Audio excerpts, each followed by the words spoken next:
Operation tiger यशस्वी झाल्यानं एकनाथ शिंदेंच्या शिवसेनेत उत्साहाचं वातावरण असतानाच दुसरीकडे उद्धव ठाकरेंची शिवसेना चिंतन आणि मंथन करण्याच्या भूमिकेमध्ये गेल्याचं दिसून येत आहे। पक्षप्रमुख उद्धव ठाकरेंनी आपल्या आमदारांशी सध्याच्या राजकीय परिस्थितीबाबत चर्चा केली।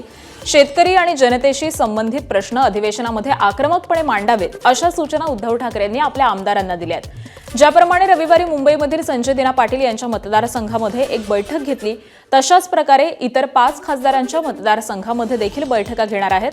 त्याबरोबरच पक्षाचे समर्थक आणि जुन्या शिवसैनिकांशी संपर्क साधून त्यांना पुन्हा पक्षामध्ये सामावून घेण्यास आणि संबंधित खासदारांनी त्यांची कशी फसवणूक केली हे जनतेला पटवून देण्याची जबाबदारी आमदारांच्या खांद्यावरती टाकण्यात आली आहे। त्यामुळे ठाकरेंच्या या हालचालींना कितपत यश येणार हे पाहणं महत्त्वाचं असेल।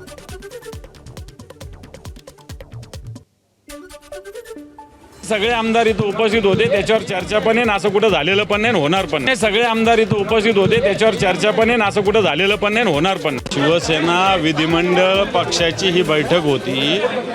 आजपासून जे अधिवेशन सुरू झालेलं आहे, पुढच्या 3 आठवड्यामध्ये जनतेचे प्रश्न, शेतकऱ्यांचे प्रश्न, मुंबईचे प्रश्न, मराठवाड्याचे प्रश्न, विदर्भाचे प्रश्न या सगळ्या विषयावर कशा पद्धतीनं सभागृहात वेगवेगळ्या आयुधाच्या मार्फत वापरावं याच्यासाठी बैठक होती। एबीपी माझा, उघडा डोळे बघा नीट।